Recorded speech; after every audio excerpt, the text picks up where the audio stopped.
Gimana ini Pak perkembangan Dinasti Nusantara Group terutama yang di luar negeri? Ya, kemarin saya agak lama di Dubai karena menyiapkan legalitas di sana, Mas Wirto. Jadi kita membangun pergudangan. Gudang. Ya, nanti untuk menampung semua produk pertanian dari Indonesia. Oke. Jadi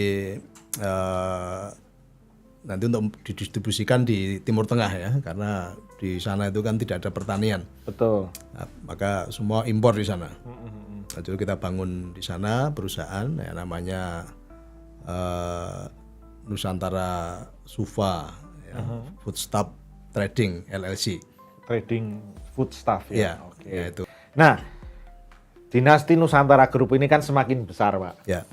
Pasti ibaratnya pohon nih, dia kan semakin besar. Anginnya kan pasti semakin besar nih. Ya, sebetulnya ini apa keyakinan yang selama ini diyakini banyak orang seperti itu kan, banyak cobaan, banyak ini. Oke, ibaratnya angin itu pasti tetap ada, Pak ya, Tetap berhembus. ada. Maupun pohonnya kecil, maupun pohonnya Tapi besar. gini, jangan salah. Justru kita balik, Mas Wirto. Kalau kita semakin besar, ya kebermanfaatannya juga harus semakin besar. Oh. Ya, jadi angin ini hanya sebagai apa ya, bentuk kita uji coba semakin kuat gitu loh. Jadi kita santai aja menghadapi itu. Jadi misalnya ada angin pun itu hanya ya sebagai ini nguji ketangguhan aja. Ya, jadi tidak usah dibuat takut nanti semakin besar berarti ya otomatis kebermanfaatannya harus semakin besar. Jadi nanti produk-produk yang dibutuhkan di sana nanti kita akan siapkan dari Indonesia. Ya. Jadi dari hulu hilir sampai ekspornya. Ya, sampai ekspornya. Oke. Dan di sana sudah ada marketnya juga, Pak. Marketnya sangat luas, jadi seluruh Timur Tengah. Oh, tidak hanya di Dubai berarti Tidak di ya? Dubai, Dubai hanya sebagai Oke. pergudangannya aja.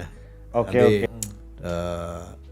Maka produknya mulai dari pendampingan petani ya, karena harus produk yang premium, yang kualitas bagus. Ada speknya pasti, Pak. Ada speknya ya. Ya. Maka kita akan dampingi petani mulai dari awal ya. Oke. Pupuknya organik, kemudian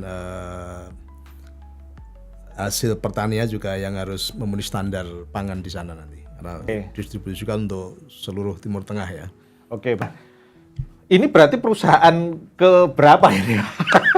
Wah, Saya itu. sendiri sampai lupa Iya, ngitungnya. saya juga lupa ini karena hampir setiap hari ini kan ada. Berarti kalau sudah menyiapkan legalitas, berarti kalau secara infrastrukturnya gudang sendiri sudah ada, Pak? Sudah, kita Oke. memang di Dubai itu ada kawasan pergudangan di sana. Mm-mm. Tinggal kita sewa aja. Jadi Oke. nanti kita atur, kemudian ini baru kita siapkan untuk tim marketing juga nanti. Iya. Untuk list produknya sudah ada. Tinggal kita atur, mungkin di awal tahun nanti kita udah mulai pengiriman ke sana ya. Luar biasa. Oke, ya, Jadi sudah ada. besok kita dari Kalimantan, kita langsung Jakarta juga untuk perusahaan baru juga kan itu kan, yang hubungannya dengan Kazakhstan kemarin. Betul. Jadi kita kemarin dapat kunjungan delegasi pengusaha dari Kazakhstan. Ini berlanjut, jadi udah ada semacam follow up-nya, kemudian mungkin nanti dalam waktu dekat kita juga kunjungan ke sana. Mari ya sahabat Nusantara ya, ketika ada ombak maka prediksi banyak orang tahun 2025 begini kami tidak terlalu respon. Gitu. Karena kami selalu berpikir bahwa selama kita selaras dengan semesta, ya misalnya ada badai, ada ombak ya kita tunggangi lah, kita bisa berselancar di sana gitu loh. Orang itu bisa berselancar ketika Ombaknya besar. ombaknya besar, Betul. ada badai besar kan. Nah, justru bagi orang penakut dia akan tenggelam, tergulung dengan badai itu. Justru bagi orang-orang yang sudah ini ya berpikir positif, ketika ada badai atau ada angin lewat itu kan, bagaimana kita bisa menunggangi badai itu. Maka ajaran kami kita apa kan, apapun yang hadir itu baik adanya. Tinggal bagaimana kita meresponnya kan, gitu kan. Jadi ombak besar pun kita justru bisa berselancar di sana. Dan itu wajar, Pak ya sebenarnya ya. Ada ombak, ada badai. Wajar, cuma selama ini kan orang udah ketakutan dulu gitu loh. Ya. Ya, memprediksi ekonomi nanti ke depan seperti apa, gonjang-ganjing ini. Kenapa selalu berpikir yang negatif? Ya, nah selama ini banyak orang tidak selaras dengan semesta. Ada menganggap bencana itu sebagai hukuman, menganggap ini sebagai sesuatu yang buruk, ketika ekonomi negara sedang turun dianggap itu kita menghakimi para pemimpin kita kan gitu. Kenapa kita tidak berusaha berpikir apa sih yang bisa kita berikan pada bangsa dan negara ini? Kenapa kita harus menghakimi pemimpin? Kita menyalahkan orang lain kan itu kan. Coba kalau masing-masing anak bangsa itu berpikir, ayo kondisi bangsa seperti ini apa sih yang bisa kita berikan bagi bangsa dan negara ini? Karya apa yang kita bisa membantu negara ini? Raja Wali itu justru ketika ada badai dia sangat senang ya, dia menunggangi badai itu kan. Dia bisa menari-nari di atas badai itu kan. Nggak perlu repot-repot nganu sayapnya. Iya, nggak perlu mengayuh kan itu kan. Tinggal tunggangi aja arahnya badai mau kemana ini. Nah, makanya dibutuhkan apa? Keselarasan sebetulnya. Selaras dengan semesta kan itu kan. Contoh yang kita lakukan ketika ada petani mengalami kesulitan, dari banyak pihak belum bisa memberikan solusi, ya kita hadir. Ternyata begitu kita hadir ada jawaban. Ya. Begitu kita hadir petani nyaman. Yang tadinya tidak panen cabai karena ada hama kutu putih yang belum bisa ditangani. Kami berpikir, maka penciptaan saya apa? Tuhan, aku mau menjadi jawaban atas permasalahan banyak orang kan gitu kan. Nah, ketika kita sudah mencipta itu, nggak usah dipikir caranya, semesta pasti ya akan melengkapi gitu loh. Maka ada istilah apa? Talis takung. Alam semesta pasti mendukung. Gitu loh. Nah, karena ada dukungan semesta, ya udah berpikirlah yang baik, berpikirlah yang positif, berharaplah yang indah-indah. Gitu. Nah, masing-masing ketika sudah punya pikiran seperti itu, bangsa ini pasti ya mengalami kejayaan kan itu kan. Karena bicara bangsa ini tidak bisa hanya kita mengandalkan beberapa pihak. Semua pihak harus ikut ambil bagian. Cuma bagaimana Pak Niko melihat dalam misalkan kemarin kan sempat nih Pak ada oknum yang ibaratnya menyerang Pak Niko juga nih ya melalui media sosial dan sebagainya. Ketika mereka melakukan serangan itu, tetapi dari pihak kita mungkin Pak Niko melihatnya itu seperti apa? Apakah lebih baik mendiamkan atau bagaimana? Ya sebenarnya gini, kita sih nggak perlu merespon apa kata orang ya yang saya katakan tadi loh. Yang penting kita melakukan kebaikan.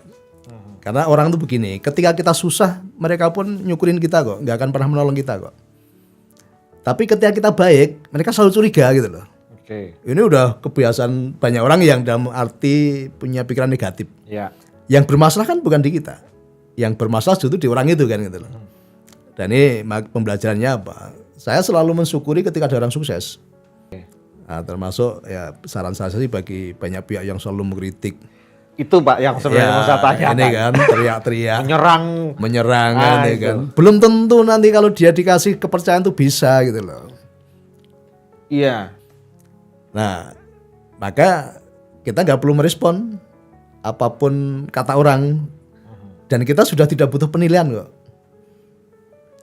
Ya selama ini banyak orang kan butuh penilaian. Banyak orang tuh pintar menilai kan, pintar menilai juga kan itu kan. Nah, tapi penilaian itu objektif gak sih gitu loh. Kadang penilaian ini kan berdasarkan asumsi, berdasarkan mereka duga-duga sendiri. Nah, itu sudah berani memberi penilaian. Karena kita kan gak butuh penilaian. Betul. Yang penting kita aksi kan itu. Ketika ada orang lebih baik dengan saya selalu mensyukuri, berterima kasih bahwa ada teman teman semesta yang lain yang dipakai Tuhan untuk membantu banyak orang kan begitu. Ya. Nah, banyak yang menganggap kayak tadi angin, tadi masalah. Nah, menurut Pak Niko sendiri masalah itu apa? Karena saya pernah dengar statement Pak Niko itu menarik dan saya garis bawahi sampai sekarang. Masalah itu adalah sesuatu yang akibat dari sesuatu yang kita lakukan di masa lalu. Jadi selama ini banyak orang kan nggak sadar kan, ketika ada masalah itu selalu menyalahkan orang lain. Ya, aku disolimi, dikhianati, dipecundangi, ditipu macam-macam kan gitu. Semuanya itu sebenarnya kan kalau Tuhan semesta berkatan begini, apapun yang kamu alami saat ini, apa yang kamu sebut masalah tadi, itu adalah sebuah konsekuensi dari perbuatanmu di masa lalu kan itu kan. Ini konsekuensi nih. Nah, perbuatan apa sih yang membuat masalah itu? Pertama apa? Ego. Karena masalah itu terjadi karena apa? Pertama ego kita dulu aja nih, sumber masalah ini. ya, ego, kemudian nafsu, ya, kemudian ketamakan, kerakusan, kesombongan, ya, ketakutan dan kekhawatiran. Ini sebenarnya yang mengakibatkan munculnya masalah tadi. Cuman bagaimana Pak ketika itu tadi prinsip Pak Niko begitu, cuman mereka serang terus dan orang di luar sana menganggapnya bahwa loh itu tidak ada respon, apakah itu berarti sebagai sebuah kebenaran dari serangan itu? Ya, itu gimana? Saya sih tadi sekarang kalau saya membalas dengan itu kemudian ini kan nggak bisa saya kan mengundangkan silahkan datang. Ya gentle lah Pak. Iya kan itu loh, silakan datang ketemu saya kalau mau verifikasi ya silahkan kan itu kan. Nggak bisa kita lewat medsos. Balas-balasan nggak perlu Pak. Nggak perlu, yang penting kita berkarya aja. Okay. Kita berkarya nyata, membawa kebaikan, membawa kebermanfaatan, itu aja. Karena kita udah nggak butuh penilaian dari orang kan itu kan. Okay. Banyak orang menuruti egonya tadi. Ya, selalu bicara egonya tadi. Kemudian nafsunya, puas ya. Banyak orang kadang ketika nafsunya tadi terpenuhi, ya, bahagia, bukan bahagia ya, sukacita gitu loh, ya merasa orgasme. Nah, itu kan, ya tadi itu nafsu itu kan. Ada ketamakan, ada keserakahan juga di situ. Kemudian kesombongan, aku bisa, ini karena aku kan itu kan. Ya. Bukan karena Tuhan yang menyertai kita, tapi karena selalu ini karena aku. Ini kalau nggak aku nggak bisa. Oke. Cuman bukankah manusia itu memang tercipta seperangkat Pak dengan ego, dengan nafsu? Apakah itu kan manusiawi Pak? Ya makanya tinggal bagaimana sekarang kita mengelola itu kan. Oh berarti dengan kata lain kalau dosisnya pas itu sebenarnya nggak masalah? Atau bagaimana? Ya sebetulnya tinggal tadi, maka manusia itu kan main ya, pikiran ya, sifatnya pikiran, ini manajer ini. Yang udah ajarkan itu kan, ya. Jadi manusia itu sifatnya pikiran ini kan manajer ini. Tapi di sisi kita itu ada dua sisi keserakan tadi, ya, namanya butasya tadi, ya, sifatnya buta, angkara murka dan lain-lain. Tapi juga ada sisi dewasanya, dewasa dari kata dewa, sia. Sifatnya dewa tadi kan itu. Ya, bicara dewa bicara apa? Kasih sayang, kebaikan-kebaikan. Ada penggambarannya kan itu. Penuh dengan penciptaan kan itu. Justru ini yang perlu direnungkan juga, ketakutan dan kekhawatiran itu sebenarnya penciptaan juga itu. Penciptaan tapi dari sisi yang buruk. Karena orang yang takut dan khawatir itu selalu yang dibayangkan mesti hal yang negatif. Yang menakutkan, ya itu penciptaan. Ya, justru selama ini banyak orang kenapa ada masalah karena udah dicipta dulu tadi dengan ketakutan dan kekhawatirannya tadi. Berarti dia tidak mengenal sang sumber, sang Tuhan yang maha kaya tadi, sang Tuhan yang maha kasih tadi, sang Tuhan yang maha dasar tadi kan itu kan. Nah, bagaimana pengendali ini pikiran kita ini? Kan semua masuknya lewat pikiran ini kan. Iya. Maka selalu dibutuhkan kesadaran gitu loh. Nah, ini nafsu saya bukan sih? Ini ego saya enggak sih? Ini ada kesombongan enggak di sini saya gitu. Ini kerakusan enggak, ketamakan enggak gitu. Karena ini sangat lembut, banyak orang enggak sadar karena selama ini banyak orang ketika datang ke tempat saya itu kan dengan segala permasalahannya kan selalu menyalahkan orang lain tadi. Betul. Aku yang ditipu gara-gara pandemi, gara-gara ini kan tidak sadar gitu loh bahwa semuanya sumbernya dari kita sendiri tadi. Contoh ya, di masa pandemi banyak orang kan malah takut dan khawatir. Iya. Berarti penciptanya selama ini kan hal-hal yang menakutkan. Itu kan cari uang susah, rezeki sulit, ekonomi semakin merat-marit gitu kan. Itu penciptaan itu. Nah, maka kita ajarkan waktu itu kan di masa pandemi kan, saya katakan apa? Tuhan, hari ini aku bahagia dan mengucap syukur. Dengan pandemi ini Tuhan, aku punya kesempatan untuk membantu banyak orang. Kemudian dengan komunitas juga saya share, saya perintahkan tidak boleh menerima bantuan kan itu. Artinya apa? Saya mengajarkan mereka tuh mencipta yang baik gitu loh. Jadi tidak perlu takut, tidak perlu khawatir. Justru yang membuat banyak orang kena COVID, terdampak itu karena ketakutan dan kekhawatiran tadi. Ya, stres memang. Ya, stres itu kan. Nah, secara medis pun juga terbukti, Pak. Terbukti. Ya. Makanya contoh waktu COVID pun saya secara tanda-tanda gejala ini saya kena juga sebenarnya. Oh iya Pak? Iya, saya udah itu sapu tangan tak kasih minyak kayu putih itu udah nggak tercium gitu loh. Oh. Tapi saya tidak mau terus terpuruk, terus minta diperiksa ke dokter, saya nggak mau. Ya saya cipta aja, aku pasti sehat, aku pasti bugar. Nah, saya tetap olahraga, ya, saya tetap pagi itu jalan kaki kan itu. Itu aja, ya, 1 minggu selesai lah itu kan itu loh. Tapi sempat tuh perut nggak enak, mual. Ya. Tapi tadi saya kalahkan, saya mencipta tadi kan dengan membayangkan yang indah-indah tadi. Ya, saya tetap semangat, saya tetap olahraga kan gitu. Dan Bu Niko pun juga nggak khawatir. Jadi selama ini kalau ada waktu itu ya, kalau kita flashback ke sana, kalau ada yang COVID itu kan dikucilkan tidurnya sendiri. Betul. Bu Niko enggak, Bu Niko masih tetap tidur sama saya juga. Dan baik-baik saja. Dan baik-baik saja.